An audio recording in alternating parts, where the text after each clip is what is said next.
오늘 제가 예배 전에 성준이가 껌을 하나 줬어요. 굉장히 오래간만에 본 롯데 주시 후레쉬 껌이었어요. 근데 굉장히 기분이 좋더라고요. 노란 껌 하나를 받았는데 제가 이거를 말씀을 준비하면서 대접받는 부분에 대해서 이렇게 설교 준비를 하는데 성준이가 저를 껌 하나를 대접해 주는데 기분이 너무 좋더라고요. 그래서 그런 생각을 했습니다. 역시 나도 마찬가지지만 모두가 대접받는 걸 너무 좋아한다라는 생각을 좀 했습니다. 그런데 다른 이들을 대접하는 것은 대접을 받는 것을 더 좋아하게 되어 있습니다. 그게 모든 사람들이 보편적인 가지고 있는 마음들인 것 같아요. 성준아 고마워 대접해줘서. 그런데 예수님은 이러한 우리의 마음을 너무나 꿰뚫어 보시고 오늘 말씀하십니다. 뭐라고 말씀하시냐면 대접을 받고자 하는 대로 남을 대접하라라고 말씀하고 있습니다. 그러면 어떻게 하는 게 정말 주님께서 원하는 대접인지 같이 오늘 말씀을 통해서 좀 같이 나누려고 합니다. 첫 번째로 나누고 싶은 것은 대접을 받기를 원한다면 남을 먼저 비판하지 말아야 한다는 것입니다. 예수님 당시 유대 사회는 율법과 어떤 종교적인 계율로 인하여서 이웃을 비판하고 정죄하고 어떤 그런 풍조들이 굉장히 만연했습니다. 왜냐하면 신분이 너무나 차이들이 났기 때문에 그렇습니다. 다른 사람들은 비판하고 정죄하던 사람들은 차별도 서슴지 않았을 뿐만 아니라 특히 이방인들 또 죄인들, 세리나 창녀들 같은 사람들을 비방할 뿐만 아니라 그들을 사람처럼 여기지도 않았습니다. 차별했다는 것이죠. 개나 짐승이나 어떤 그런 짐승들로 표현하며 그들을 무시했습니다. 그런데 그 속에는 자세히 들여다보면 그들을 비난하는 그들의 마음 속에는 나는 너희와 달라라는 교만이 들어 있었습니다. 그렇기 때문에 예수님은 이런 우리의 마음을 너무나 잘 아셔서 주님 말씀하십니다. 또 내가 재판관인 양 다른 사람을 판단하지 말라고 오늘 말씀하고 계십니다. 그러면 우리의 모습은 어떻습니까? 우리는 다른 사람을 향해서 이렇게 비판하는 모습, 어떤 안 좋은 모양새를 찾는 모습이 제 안에도 더 있고 좋은 면보다는 안 좋은 모습이 더 빨리 눈에 들어오게 되어 있습니다. 근데 그거를 보면서 하나님께서는 나에게는 어떻게 말씀하시는가? 또 우리의 인생이 비판을 굉장히 즐기는 인생들이라는 생각이 들었습니다. 약한 자는 굉장히 염려하고요. 강한 자는 비판하게 되어 있습니다. 이것이 우리의 삶의 일상적인 모습들 속에서 많이 나타나고 있습니다. 또 없을 때도 염려하지요. 나는 이것이 없네, 이거 저것이 없네. 그러나 있을 때는 또 비판합니다. 이것이 우리의 모양입니다. 주님은 염려하지 말고 하나님 나라와 의를 구하라고 하셨고 또 하나님 나라와 의를 구하는 구체적인 어떤 그런 적용이 교회와 예배하는 것과 공동체 속에 속하는 모습이라고 주님은 말씀하셔서 우리가 이 공동체에 들어와서 이렇게 신앙생활을 하고 있지 않습니까? 그런데 이 공동체 속에 들어와 있다 보니까 인간관계에서 이런저런 문제들이 터지는 것을 저뿐만이 아니라 우리 여기 앉아있는 모든 분들이 경험하는 것이라고 생각을 합니다. 항상 내 얘기만 들어주는 그런 지체들이 있으면 얼마나 좋을까요? 그렇죠? 내 얘기만 들어주고 그래 내 얘기 들어주는 대로 나를 이해해주고 나를 용납해주고 그러면 너무나 좋을 것 같은데 그렇지만은 않습니다. 왜냐하면 믿음의 종류가 다르고 생각하는 범위가 다르고 또 어떤 믿음의 분량들이 다르기 때문에 우리 각자에게 어떤 돌아오는 어떤 이해되어지는 것들이 다르기 때문에 똑같이 어떤 이해되는 공동체는 없다라는 것입니다. 우리 부부지간에도 그렇잖아요. 저도 목사님과의 서로 어떤 이해하는 부분들이 서로 다릅니다. 자식 간에도 마찬가지입니다. 내가 어린아이 사중이를 대할 때 내 이해의 폭과 소망이를 대할 때 이해의 폭 또는 친구 간의 이해의 폭들이 너무나 다르고 서로를 받아들이는 것들이 너무나 다른 가운데 우리는 살고 있습니다. 그러면 그런 관계 속에 있는데 우리 공동체가 다른 환경에서 살았고 다른 나이들을 가지고 있고 어떤 그런 성격도 다르고 여러 가지가 다른데 문제가 없다는 것이 더 문제인 것이지요. 왜냐하면 서로를 이해하고 서로를 바라보고 다가가려고 하다 보니까 오해 아닌 오해도 하게 되고 비판도 하게 되어지고 어떤 그런 문제들이 생기게 되어진 것 같습니다. 그러면 어떤 이런 문제들 앞에서 우리는 다른 사람의 얘기를 하는 걸 너무 좋아하지요. 제가 이거를 준비하면서 어떤 연예인이 어떤 사고를 쳤지? 이런 생각을 좀 해봤습니다. 그러면서 그걸 연습해봤어요. 어떤 연예인이 무슨 사고를 쳤대. 어떻게 그럴 수가 있지? 이런 연습을 막 혼자 해봤어요. 왜냐하면 너무나 좀 실감나게 해보려고 하는데 잘 안 되더라고요. 아니 우리 주아가 글쎄 엎어져서 다리가 꼬리뼈가 깨졌대. 근데 병원에 갔더니 깨지진 않고 심한 타박상이래. 어떻게 그럴 수가 있지? 방정맞게 막 어떤 그런 비판거리들을 어떤 그런 것들을 막 찾는 그 연습을 한번 해봤어요. 제가 참 재밌더라고요. 그러다 보니까 우리는 이런 모습들을 이렇게 다른 사람을 험담하고 그 사람 얘기를 하면 굉장히 즐거워요. 내 얘기를 진지한 얘기를 할 때보다 누군가를 흉을 볼 때 그만큼 재미가 있고 우리 모두는 그것들을 즐기는 경향이 있다라는 것입니다. 우리 친구들도 마찬가지인 것 같아요. 다들 그렇게 학교에서 누가 어떻더라, 누가 무슨 일이 있대더라 하고 어떤 흉들을 많이 보곤 합니다. 그런데 문제는 뭐냐면 다른 사람이 제 흉을 보는 건 용납할 수 있어요. 그런데 문제가 뭐냐면 나를 잘 아는 사람, 내 가족, 그런 사람이 내 흉을 보면 못 참는 거예요. 화가 나는 거예요. 왜냐하면 그 사람은 나를 잘 이해해 줄 알았고 난 그 사람을 믿었거든요. 그런데 그 사람이 나를 향해서 어떤 얘기를 하면 화가 치밀어 오르는 것입니다. 내 가족, 배우자, 부모, 자녀가 나를 비판할 때 그것이 가장 아프고 힘들고 일어서기가 버겁습니다. 그래서 주님은 오직하면 그런 말씀하셨죠. 마태복음 10장 36절에 사람의 원수가 자기 집안 식구라고 말씀하셨습니다. 그만큼 힘에 겹다란 얘기입니다. 나를 잘 알고 나를 이해해 줄 줄 알았던 사람, 가까운 사람에게 비판을 받으면 견딜 수가 없습니다. 남이 와서 집 청소 좀 해놓지 그랬어 라는 얘기를 하면 그래 라고 받아들일 수 있어요. 근데 제 남편이어서 집 청소 좀 해놓지? 그럼 화가 납니다. 그리고 내 자식, 내 부모가 주아야 청소 좀 해놓지 그랬니? 소망아 청소 좀 해놓지 그랬어. 세연아 청소 좀 해놓지 그랬어. 집에서 뭐 했니? 이런 얘기를 들으면 내 마음속에서 분이 납니다. 왜냐하면 내가 놀고 있지 않았다는 것을 이해해 줄 알았거든요. 내가 공부하고 뭔가를 하고 있을 거라고 이해해 줄 알았는데 그 집안의 식구가 나를 향해서 비판을 하면 나도 모르는 분들이 일어나게 되어져 있습니다. 자식이 어떤 내 마음처럼 되지 않는다고 해서 내가 비판거리를 찾는 것이 아니라 주님은 분명히 비판하지 말라고 하셨기 때문에 비판을 하지 않는 우리 모두가 되어지길 원합니다. 또 지식이 늘어가면서 우리에게 문제거리가 생깁니다. 무엇이냐면 비판도 늘어나간다는 것이에요. 지식이 많으면 그 지식으로 다른 사람을 섬겨야 되는데 그 지식으로 사람을 잣대를 지어서 그 사람을 비판하고 나간다는 것입니다. 하나님을 아는 것, 그것은 지혜의 근본임에도 불구하고 예수님을 믿는다고는 하는 사람들은 늘어가지만 하나님을 경외하는 사람들이 줄어든다는 것은 결국 어떤 경외함, 어떤 하나님을 온전히 사랑하지 않는 어떤 그 비판거리들이 늘어나간다는 것입니다. 그렇기 때문에 어떤 하나님을 경외하지 않고 어떤 믿는 사람만 늘어간다는 것은 결코 우리에게 좋은 소식은 아닐 것입니다. 왜냐하면 그들이 진정으로 예수 그리스도를 만나지 못했기 때문에 그런 모습들을 우리 삶 가운데 드러내고 있습니다. 또 주님은 예수님의 기준과 세상의 기준이 사람을 판단하는 기준이 다릅니다. 그렇기 때문에 우리는 세상의 어떤 기준점을 가지고 있는 것들이죠. 판단하는 데 있어서 뭐냐면 학력을 가지고 있고 재산을 얘기하고 있고 또 외모를 얘기하고 있고 또 내가 얼마나 어떤 가진 것 아니면 내가 지금 무엇을 하고 있는지 지금 무엇을 입고 있는지 어떤 그런 부분들에 대해서 굉장히 어떤 그 사람을 판단하는 기준점이 되어집니다. 그러나 예수님은 그런 기준점을 가지고 계시지 않습니다. 그렇기 때문에 우리는 세상이 가지고 있는 기준으로 우리 한미듬교회 식구들을 판단하거나 믿지 않는 내 지체들을 판단하라는 것은 모순일 것입니다. 그렇기 때문에 우리가 주님께서 지금 여기 성경에서 말씀하고 있는 것을 잘 보면 지금 비판하지 말라고 하신 말씀은 형제 현재 명령형으로 지금 얘기하고 있는 것입니다.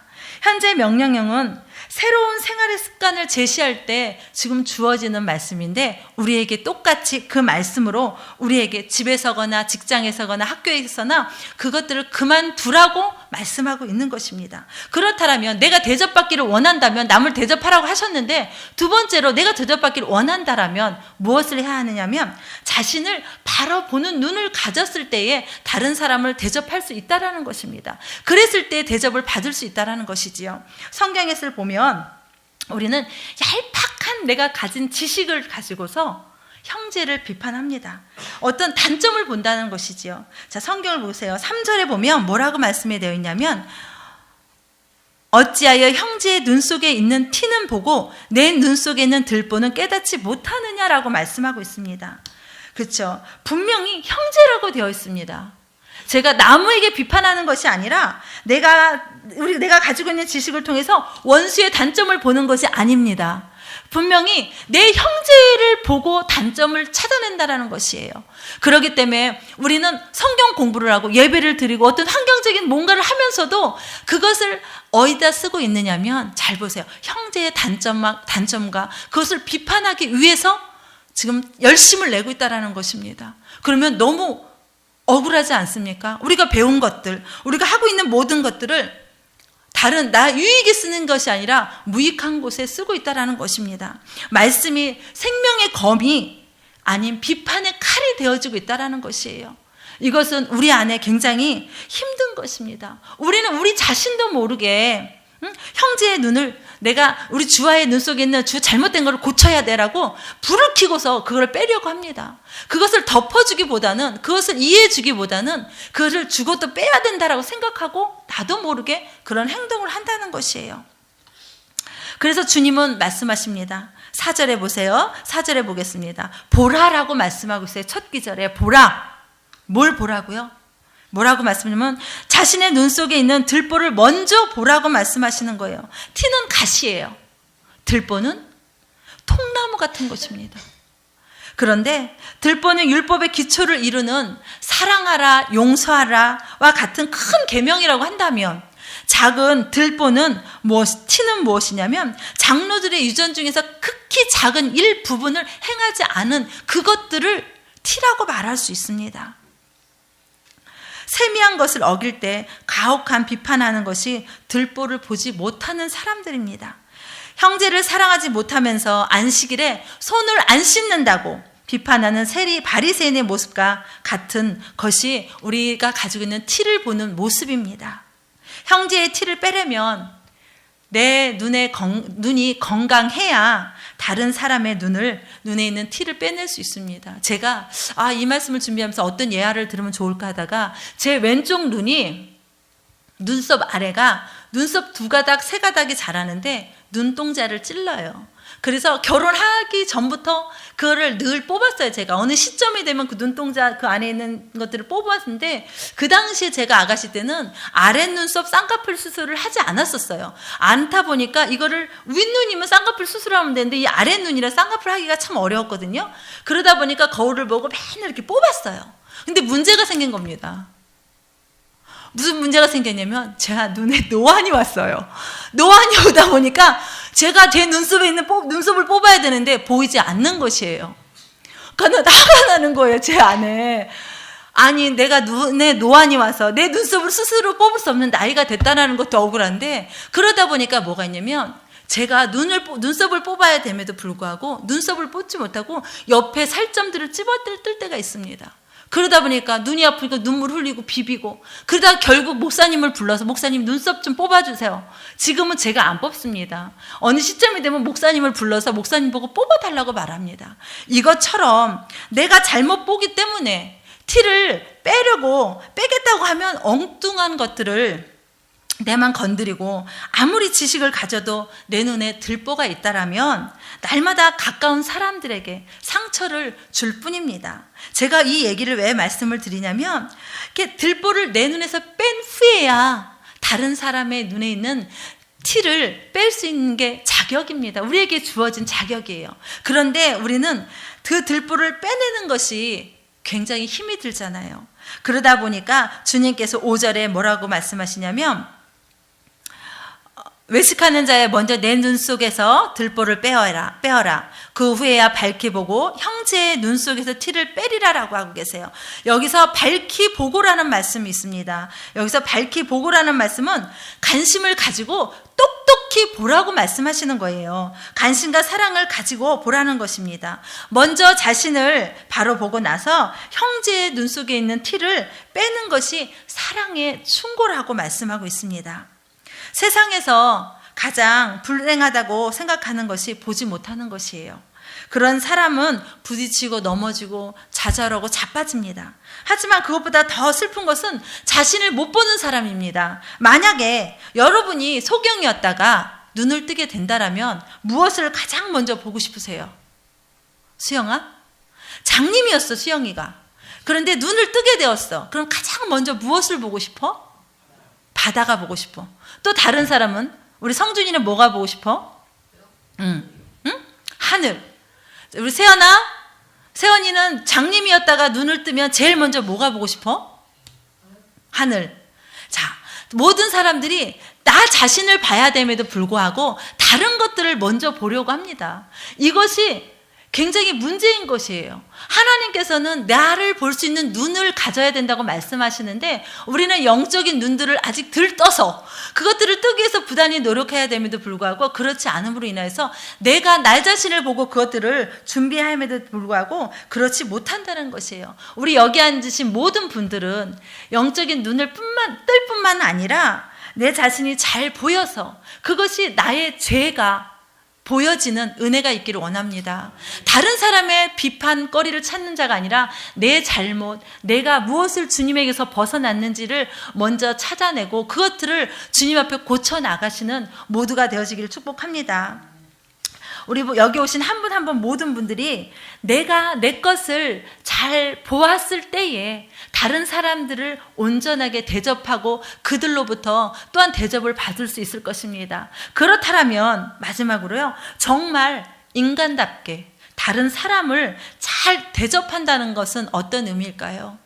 전 이거를 굉장히 고민해 봤습니다. 그러다 보니까 대접이라는 생각을 해봤어요. 세연아, 사모님 뭐 대접해 주고 싶어?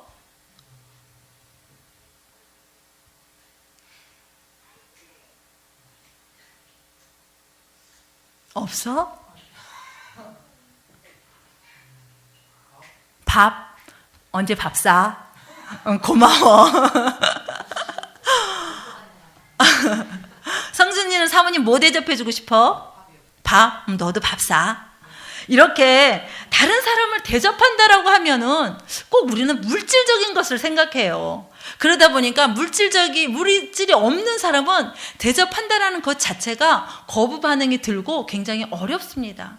그래서 어떤 부담스러워요. 저도 마찬가지예요. 누군가가 온다라면 대접해 드려야 되는데 집에 반찬거리가 없어서 걱정이 되고 밖에서 나가서 먹자니 돈이 없어서 더 걱정이 부담스럽고 여러 가지 부담스러운 점들이 참 많습니다. 그러다가 제가 여기서 이렇게 말씀을 이렇게 묵상하다가 오늘 물질이 있는 것에 주님이 우리의 마음이 있다라고 말씀하셨어요. 그렇죠? 물질로 누군가를 대접한다라는 것은 나를 그만큼 인정해주고 사랑해주고 있다라는 반증이기도 합니다. 그런데 분명히 물질로도 대접을 해야 돼요. 그거는 맞는 말씀입니다. 그러나 물질이 없는 사람은 어떻게 해야 될까요? 물질이 없는 여기 앉은 사람들 물질이 별로 많지 않다라고 제가 생각이 들어요. 우리 권사님도 물질이 없고요. 우리 주아도 없고요. 우리 소망이 내년에 싱가포르 가겠다고 돈 내놓으라고 그러는데 줄 돈도 없습니다. 어떤 물질들이 우리 안에 없어요. 그렇다면 어딘가를 가기 위함이 아니라 내가 누군가를 대접하기 위해서 이 물질이 필요한데 물질이 없는 사람은 대접할 수 없을까요? 어떻게 생각하십니까? 물질이 없는 사람은 대접할 수 없다. 어떻게 보면 없지라고 단정 지을 수도 있습니다. 그러나 물질이 없는 사람은 고민만 하고 있어서는 안 된다는 것이에요. 오늘 제가 여러분에게 물질이 없어도 다른 사람을 풍성히 아주 풍성히 대접할 수 있는 방법을 하나 가르쳐 드릴까요? 알고 싶으세요? 별로 이렇게 대답이 알고 싶지 않은? 덜 알고 싶으면 대답이에요. 가르쳐 드릴까요?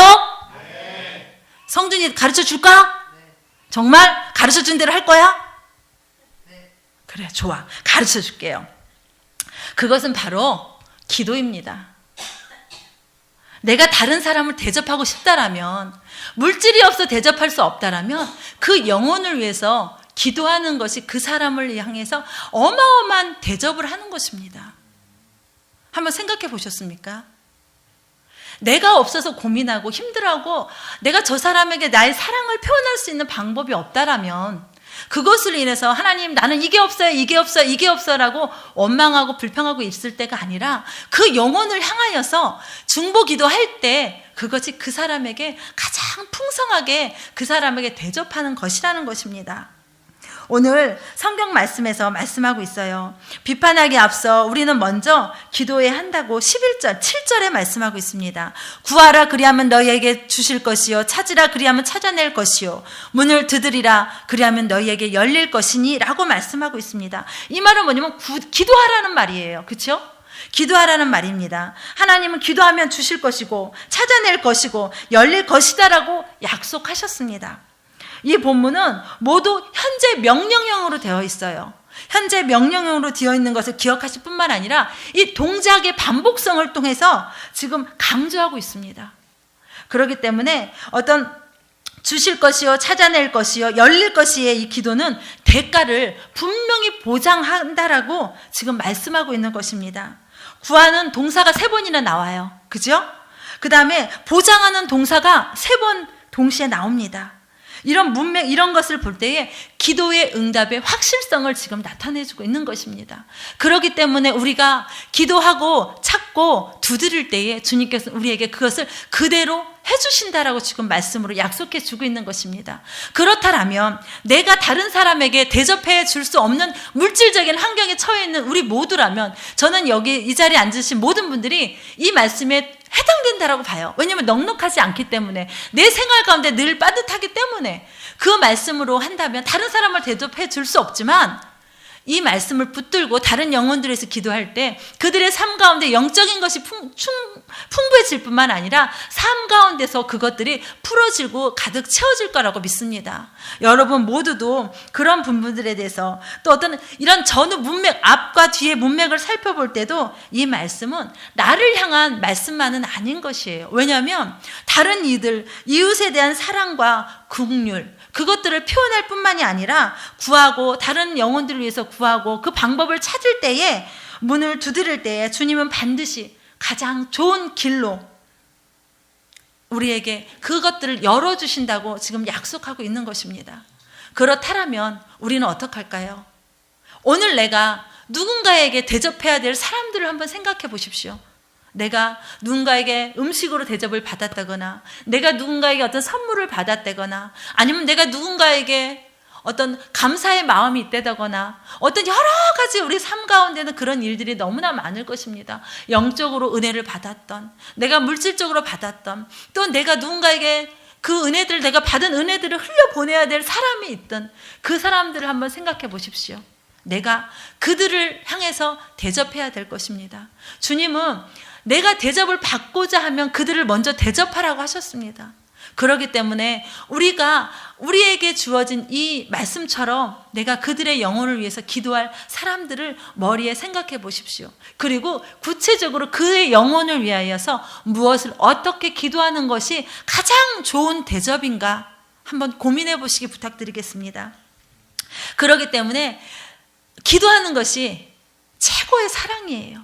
왜냐하면 정말 제가 좋아하고 사랑하고 아끼는 사람은 그 사람이 정말 잘 됐으면 좋겠고 다른 어떤 사람보다 좋은 일들이 더 많았으면 좋겠다라는 마음이 제 마음이거든요. 근데 이 마음은 저뿐만이 아니라 우리 믿음의 사람들이 동일하게 갖는 마음일 것 같아요. 아버지의 마음, 부모의 마음일 것 같아요. 왜냐하면 엄집사님이 세원이를 향해서 가장 잘 되기를 원하는 그 마음, 또 우리 장평아 사모님이 우리 솔지를 향해서 어느 누구보다 다 건강하게 이쁘게 지혜롭게 자라기를 원하는 그 마음, 어떤 부모가 자식이 잘 되기를 바라고 더 좋은 것으로 누리면서 살기를 바라잖아요. 그 마음이 사랑이라는 거죠. 그 마음이 아버지께서 지금 우리에게도 동일하게 주시고 있는 그 마음입니다. 그럼 우리가 그 마음으로 우리가 예수 그리스도를 영접하고 받아들였습니다. 그러면 우리는 이제 다른 영혼들을 향해서 그것들을 베풀고 나아가야 할 때라는 것입니다. 그러면 우리는 기억해야 될 것이 있어요.